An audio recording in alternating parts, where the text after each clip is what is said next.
A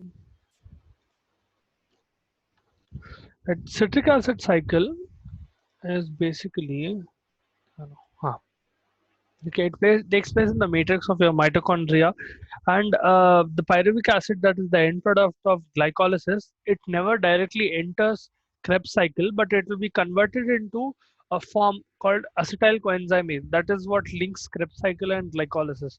All right, pyruvic acid will be converted into acetyl coenzyme, and acetyl coenzyme proceeds into uh, citric acid cycle. This will enter your mitochondria. As you know, cytosol में glycolysis होता. From cytosol, the cytosol of your cell, this what you call pyruvate will convert into acetyl coenzyme, and acetyl coenzyme enters mitochondria, ultimately entering into Krebs cycle. All right. How acetyl coenzyme is formed is basically, let me put the reaction here like this. So you have pyruvate that you get at the end of glycolysis. All right.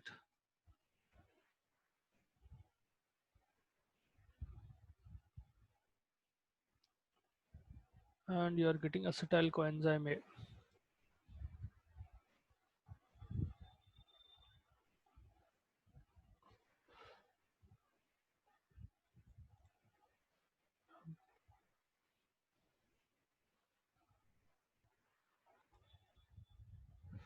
Basically oxidize the enzyme, oxidize the pyruvate molecule, NAD plus to NADH plus H plus. All right, so you're oxidizing the molecule into what you call reducing NAD plus in the presence of coenzyme A. So coenzyme A is written as this. Co-A SH. This is coenzyme A, okay? CoA-SH is coenzyme A, abbreviated form, thiol form of coenzyme A, and you end up getting acetyl coenzyme A. Acetyl coenzyme A will join your Krebs cycle in a way that, so let me start with the product that comes, that is the last product of the cycle in a way. This is a continuous cycle, okay? It is not like it will stop as such. I'll tell you how. Oxaloacetate or oxaloacetic acid. All right. So, one second. Let me put it here. Okay. So this fellow and this fellow, they will combine. This is a 2 carbon molecule. This is a 4 carbon molecule, giving you a 6 carbon molecule. Okay. So you start off with a 3 carbon molecule, but you get 2 carbon molecule, which is acetyl coenzyme. यहाँ पर in the process you lose one carbon dioxide. That is how it is becoming 2 carbons. Okay.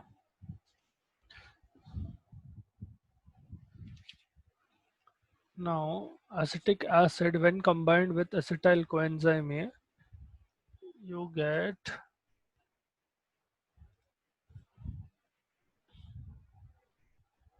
citric acid. Okay. In the presence of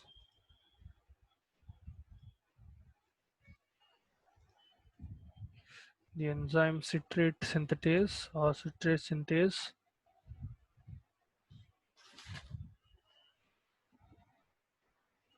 you're basically converting one molecule of acetyl coenzyme into a molecule of citric acid. So basically, you take a 4 carbon molecule. I'll explain this oxaloacetic acid how it will come. You'll explain because I'll explain because the cycle is continuous in the sense that at the end product of Krebs cycle will go and attach with another molecule of acetyl coenzyme and continue the cycle. That is how you get it.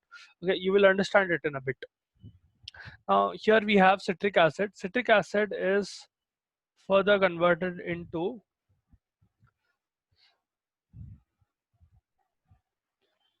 one second,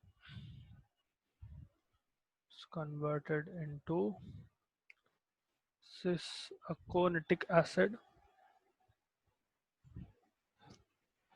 Okay,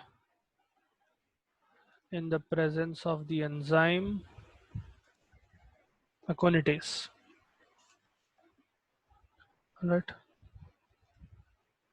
Think of it like a type of isomerization. Aconitase is a isomerase kind of enzyme because it will be involved again.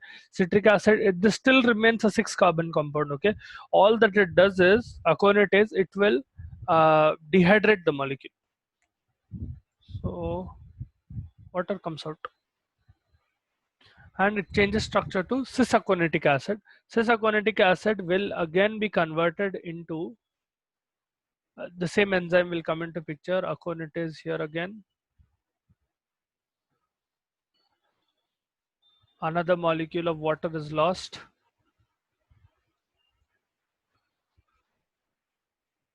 Right, and you end up with isocitric acid. So you get something called isocitric acid. All right, so let us put that in black. Right, now what we are doing till now is we are taking one molecule of pyruvate, that is the end product of glycolysis. All right, that is formed in your cytosol. Cytosol, your glycolysis ties into or is attached to or related to Krebs cycle through pyruvate. Is how that happens is basically pyruvate will be converted into acetyl coenzyme A. That will be the linking factor. Acetyl coenzyme A will what you call combine with the last product of Krebs cycle, that is oxaloacetic acid, and it will form a 6 carbon compound which is citric acid.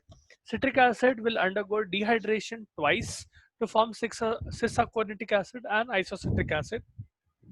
Now from here on out, isocitric acid will be oxidized. So let me put it this way. इधर ही लगा सकते हैं.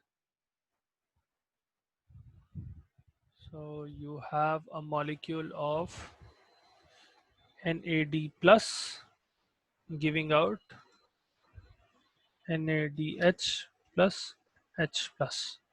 Right? आता नहीं आता. Okay. So this is happening. You're basically oxidizing isocitric acid. If you oxidize isocitric acid in the presence of the enzyme isocitrate dehydrogenase, that obviously it is dehydrogenating the molecule, or it is removing hydrogens, it is oxidizing the molecule, meaning a dehydrogenase enzyme will be produced. So in the presence of isocitrate dehydrogenase, you get a compound called oxalosuccinic acid. See, the purpose of performing Krebs cycle, one important purpose of performing Krebs cycle is to get energy. If you remember, I told you in glycolysis as well, NADH can be converted into ATP through oxidative glycolysis. You will understand during the energetics of Krebs cycle how we'll get that. For now, just note the number of NADH molecules that are coming out. All right. So everywhere these NADH plus H plus molecules are coming out, these will be involved in oxidative phosphorylation. If you remember, in oxidative phosphorylation, I told you, I didn't teach you oxidative phosphorylation, but in glycolysis I told you NADH, one molecule of NADH will give you 3 ATP molecules when it is subjected to oxidative phosphorylation. So for now this is converted into energy, into ATP. Think of it that way. Okay, this will ultimately give you energy. So oxalosuccinic acid undergoes decarboxylation. Yeah. 1 second. Right. It will undergo decarboxylation in the form of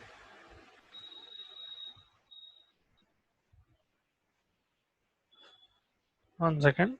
There is a problem here.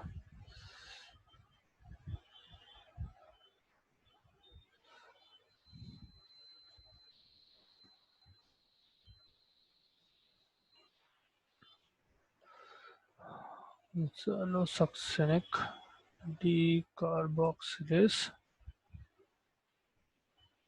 Okay, so you're basically decarboxylating the enzyme of succinate or oxalosuccinic acid, and you are removing one carbon dioxide, obviously. So from here, if you can see, यहाँ पर एक carbon निकाले थे. This was a 3 carbon compound. You're removing one carbon here in the form of carbon dioxide, and you get a 2 carbon compound. Or let me use this in pink so that you understand better.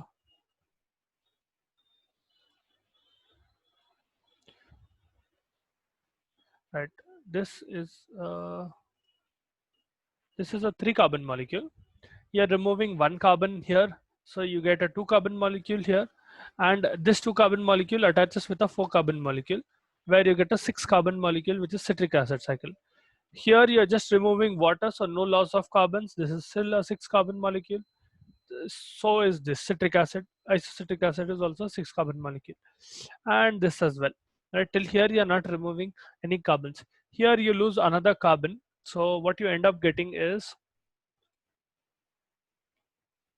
alpha keto glutaric acid.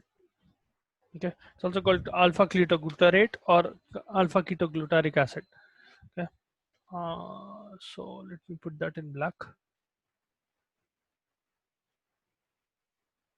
Right, this is a 5 carbon molecule now. So this has become a 5 carbon molecule. Right, I hope you are understanding the sequence till here. If you're not understanding anything, please let me know. Let me shift this here.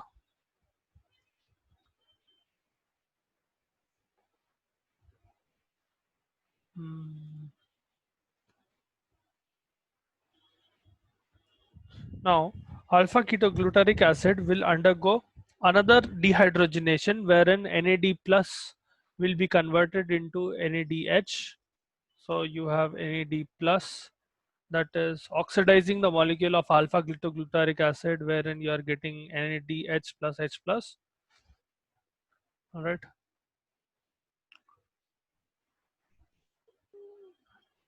So this is another important step where you're getting ATP. Right, I'm circling wherever NADH plus H plus are being formed in the presence of alpha. I'll just write A, okay, that represents alpha here. Alpha keto glutarate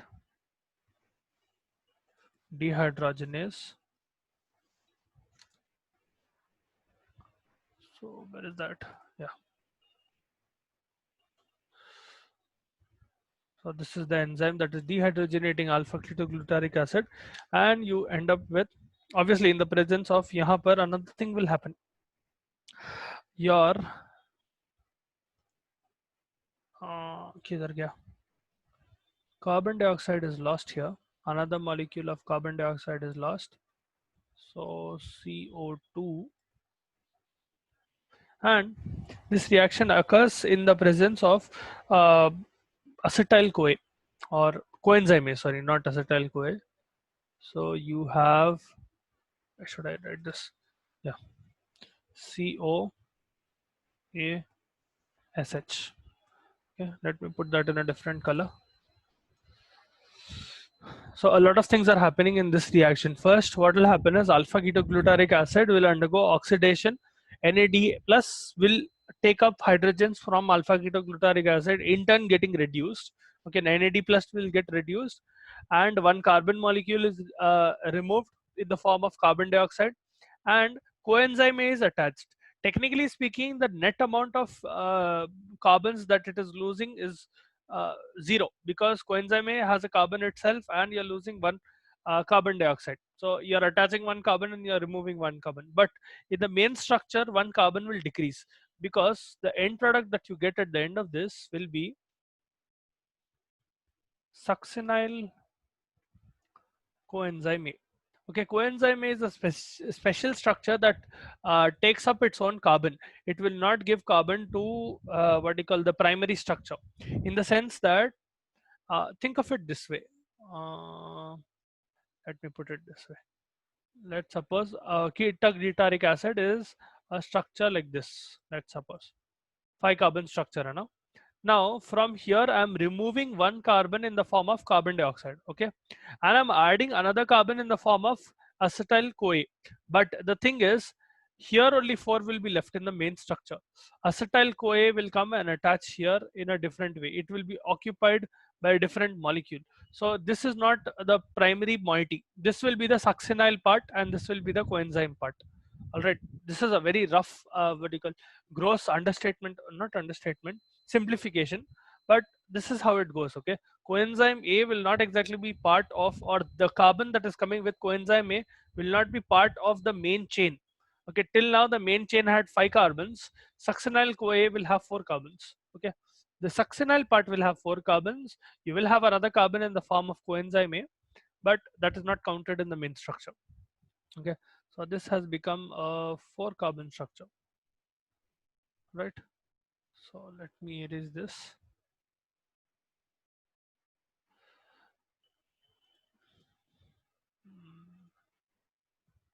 For carbon, right? Now succinyl coenzyme A will be subjected to GDP. It will undergo dephosphorylation. All right, so what happens is,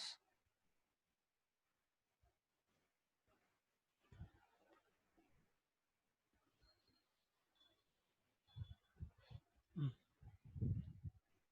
और इतनी जगह आती, ठीक है, I'll put it straight itself. So you have a molecule of GDP, okay, guanosine diphosphate coming in. It will get phosphorylated. All right, succinyl coenzyme A will be converted into succinic acid, and one phosphorus group is lost. Basically, what will happen is one phosphate will be moved from GDP to GTP. So from GDP you get GTP, and how you get that is basically by losing one phosphorus. Succinyl coenzyme A will lose one phosphorus molecule. So because you're shifting phosphorus molecules, the enzyme here involved will be succinate thiokinase. All right. So succinate thiokinase will be involved in this reaction, wherein you are basically removing one. You're removing one phosphate group, and what happens is you remove the coenzyme A part as well along with this. So the one carbon that was attached to succinate separately, that will come out. Okay, so you have CoA SH coming out. Let me do that in a different color. Let's say it is green. Okay, and you end up getting succinic acid.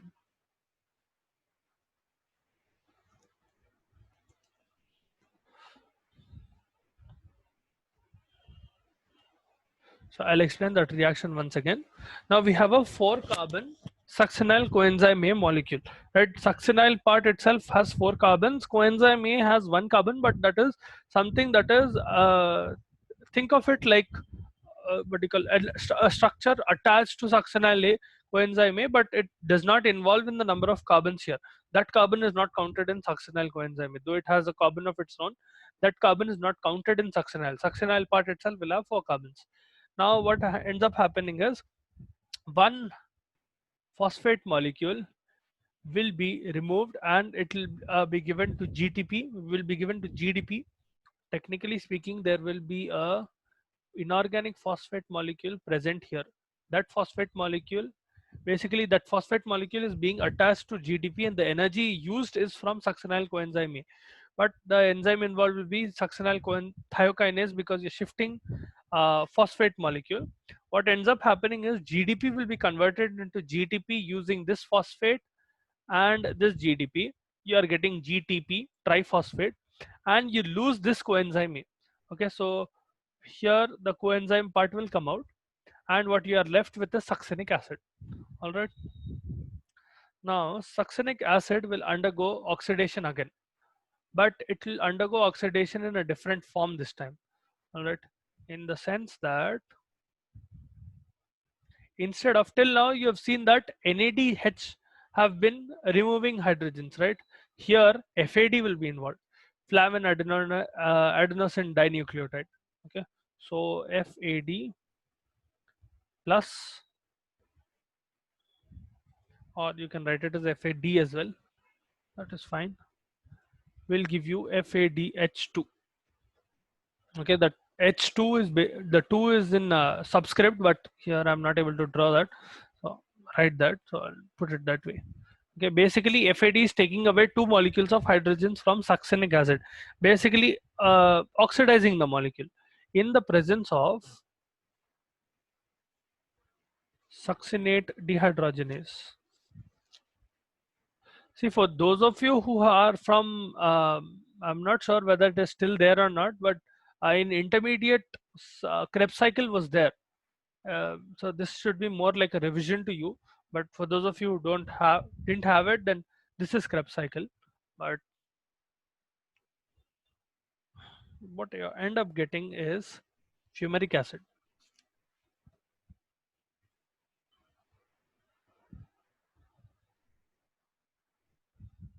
Sure. Okay, so basically you are oxidizing succinic acid molecule, or succinate molecule, sometimes it will be in the form of succinic acid molecule, using FAD rather than NAD. FAD, you will understand its significance in energetics, why it is important. It will give different number of ATPs. FAD generally tends to give only one ATP molecule. Okay, one or two ATP molecules.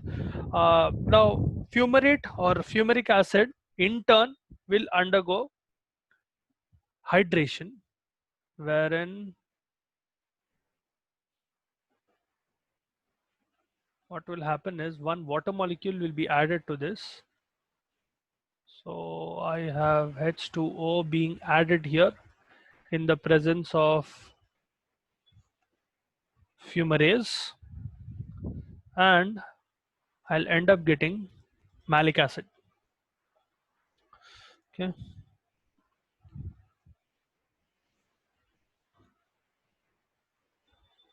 So basically taking fumaric acid, adding a water molecule. Till now, till here you were, see, aconitase was the enzyme that was removing water here. Here you're using fumarase to add water molecule here. Now to malic acid, you'll basically oxidize malic acid again using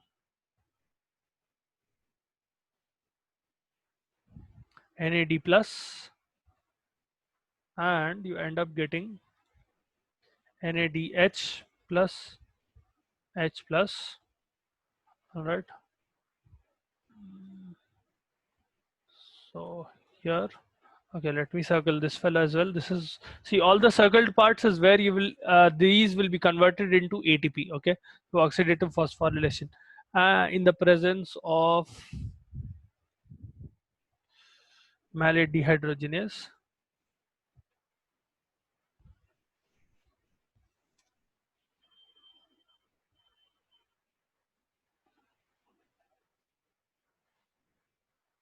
Mm, all right, and you end up getting oxaloacetic acid. So this is your Krebs cycle. This is how the whole cycle ties into each other. Okay, I'll repeat the whole cycle just in case if someone didn't understand or if you still have doubts.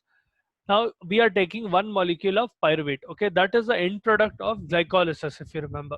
This is a 3-carbon molecule. To this, what I will do is I will remove one molecule of carbon dioxide. So I will get, and I will add one molecule of coenzyme A. At the same time, coenzyme A is coming in, carbon dioxide is going out. Okay, let me draw that arrow a little bit further so that carbon dioxide comes out, coenzyme A goes in. Okay, at the same time, you are oxidizing the molecule of pyruvate. You're basically removing uh, NADH plus H plus. NADH plus H plus is formed using NAD plus, right? This forms acetyl coenzyme A, which is a 2-carbon molecule with coenzyme A. I told you coenzyme A's carbon will not be counted in the main structure. In any of these, wherever there is coenzyme A, that carbon is not counted. Okay, so this is a 2-carbon compound now. This 2-carbon compound will combine with oxaloacetic acid, a 4-carbon compound, to form citric acid in the presence of citrate synthetase, okay, or citrate synthase. This will undergo dehydration twice. In the presence of aconitase, it will lose 2 molecules of water, initially forming cis-aconitic acid, then forming isocitric acid. This isocitric acid again will undergo oxidation, wherein one NAD plus molecule will remove 2 molecules of hydrogen from isocitric acid in the presence of isocitrate dehydrogenase, dehydrogenating enzyme, to give you oxalosuccinic acid. This undergoes decarboxylation in the presence of a decarboxylase enzyme to give you alpha ketoglutaric acid. Alpha ketoglutaric acid at this point is a 5-carbon compound. So till here we have still have 6-carbon compounds, right? 2 carbon plus 4 carbon was 6. 6 remains. This is also 6. Here you are removing 1 carbon molecule, hence it becomes a 5-carbon molecule here. In this, the next reaction, you remove another carbon molecule while adding a coenzyme A or coenzyme A molecule. So this is the coenzyme A part, right? So this will be added in the presence of alpha ketoglutarate dehydrogenase, and you're dehydrogenating the enzyme again, or you're oxidizing the enzyme again. Dehydrogenation and oxidation being the same thing, uh, relatively speaking. NAD plus will be converted into NADH plus H plus. Here you get another form of energy, and you convert it into succinyl coenzyme A. As I told you, coenzyme A's carbon will not be counted in the main structure. You get succinyl, which is a 4-carbon compound, and coenzyme A. Now, this will be converted into succinic acid in a process where GDP is converted into GTP, and the coenzyme part will be removed. Right? This part is removed. So what you end up with is succinic acid. This happens in the presence of succinate thiokinase, where it is moving phosphate, hence the kinase. Succinic acid in turn undergoes dehydrogenation or oxidation using FAD plus, okay, FAD or FAD plus, flavin adenine dinucleotide.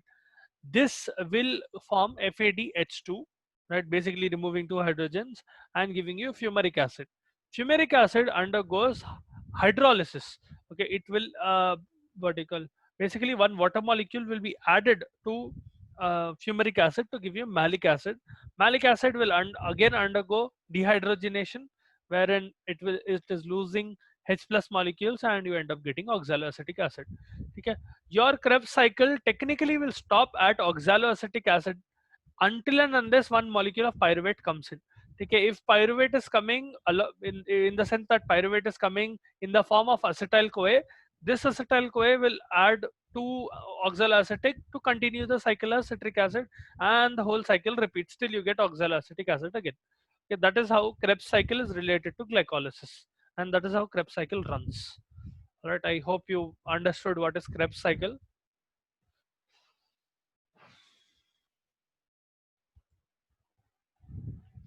Everyone understood? No one have any doubts? Okay, we'll get into the energetics of the reaction. So please remember, here we are making one molecule of NADH plus, another molecule of NADH plus. See, I'm drawing one. I'll draw it with a different color. Hold on. Let us use blue. Okay. So we have one molecule here. We have one molecule here. We have one molecule here, and we have one molecule here. So totally we have 4 molecules of,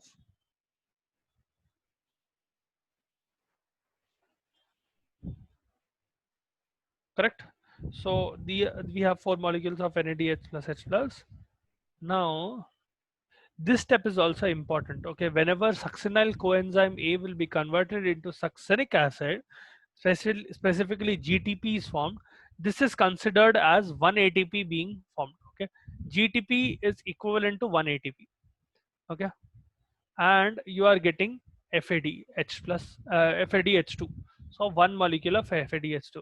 So the net gain from your Krebs cycle will be 4 molecules of NADH plus H plus, one molecule of FADH2. So one molecule of FADH2 and one GTP, which can be considered as an ATP here. All right. Now what happens is,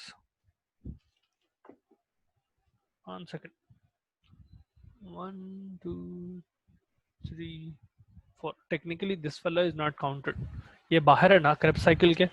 This is not exactly a part of Krebs cycle. This is something that occurs before Krebs cycle, so we'll not use this. Again, it will cause confusion. Let us put this as 3. Okay. This part till the formation of acetyl coenzyme A, this is not exactly a part of Krebs cycle. This is a essential compound that is required for Krebs cycle, but it is not part of Krebs cycle. What you are seeing this side, okay? So everything below the blue line that you see here, that is Krebs cycle. Okay, citric acid cycle to citric acid to oxaloacetic acid, that is Krebs cycle.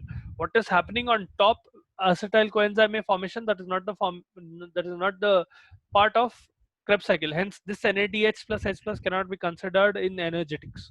So you're basically getting one NADH here, one NADH, one NADH here, one NADH here from alpha ketoglutaric acid, and one NADH here from malic acid. You get one FADH molecule from succinic acid here, and you get one GTP, which is equivalent to one ATP. Okay, now we'll get into the energetics of the reaction. Now, when we talk about the energetics, okay, obviously we are getting 3 molecules of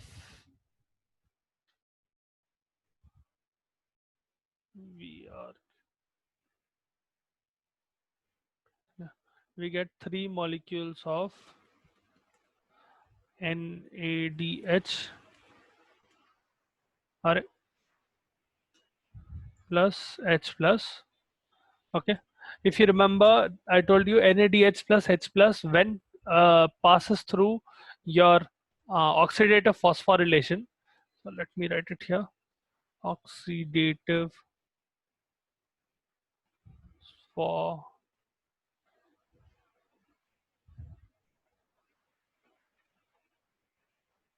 okay. Whenever it undergoes oxidative phosphorylation, what ends up happening is, to put it in black, these 3 molecules of NAD individually will give 3 ATP molecules, meaning you will get 3 into 3 ATP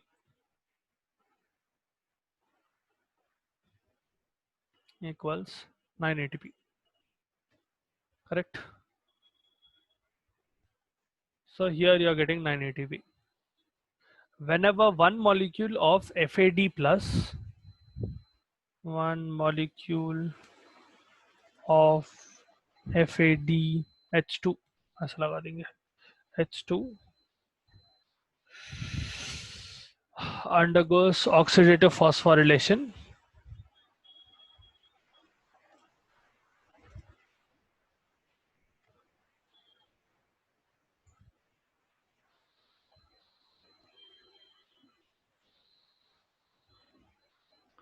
it will form 2 molecules of ATP.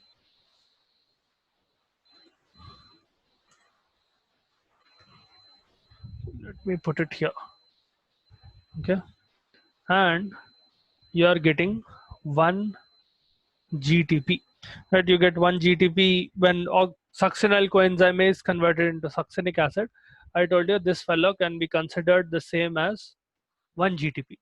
So I am putting that as, sorry, it can be considered as 1 ATP. So you have 1 ATP here. So the net gain of your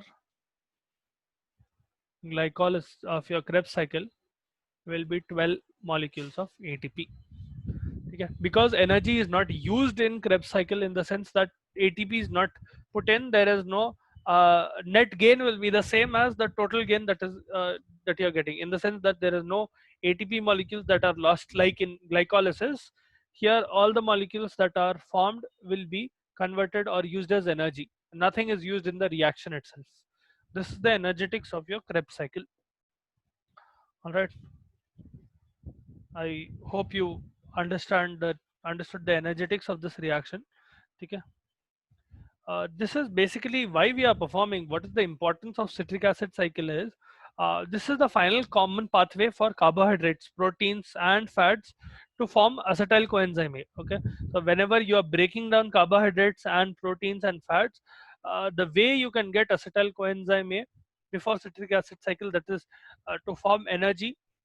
This is an alternative in a way to glycolysis for energy production. Okay, so put it one way, if you want energy to be produced, TCA can be used, and the intermediates of TCA in between whatever reactions, in between whatever what you call compounds are formed, those will be involved in other reactions, in the sense that some will be helping in the formation of non-essential amino acids, some will help in the formation of fatty acids, some will help in the formation of amino acids, some will help in the formation of steroid synthesis, and all of that. Basically they will have an anabolic role themselves. So the intermediate products that are formed, all the reactions that occurred in between and the products that you get in between, those will be intermediates. These intermediates themselves can go into another reaction and form something else. All right, so they themselves are responsible for other anabolic processes. That is the importance of citric acid cycle. Okay, I hope you understood what is citric acid cycle. If you have any doubts, please let me know. I'll try to clear them right now.